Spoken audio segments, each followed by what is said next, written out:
আর ঘরখান ছবি কোনো টান মানালো তো আইয়ে না বেন্দরি তো ভাত রাঁধে না কিচ্ছু খাই না এই 4-5 ঘন্টা এনে বই রয়েছে। আরে আজকে ভাই ঘর দুয়ারে সব আনি উঠে গেছে বউ বাচ্চা আজকে ওর বাচ্চা থাকতাম যাই কিন বাচ্চাই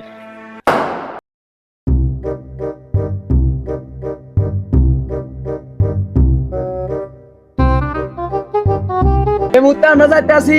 মানুষের টান টান দেন লাই এত বাড়িঘর সব ডুবে গেছে। আমরা যতটুকু পারি সম্ভব আমাদের পক্ষে যতটুকু সম্ভব আছে আমরা এত করে খাদ্য পানি দিয়া বেগুন ছবি লো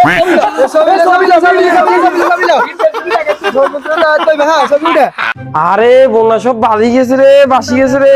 ওরে কেরে বলা ওরে টানা লাগাইছে তোমার সম্ভব আছে আমরা এত করে খাদ্য আছে নিগো টানা লাগা লিয়ে যাও আছেন নিগো আসি আসি আসি দে টান দে এটা করে দে আগে ছবি উঠলো আগে ছবি লো ছবি লো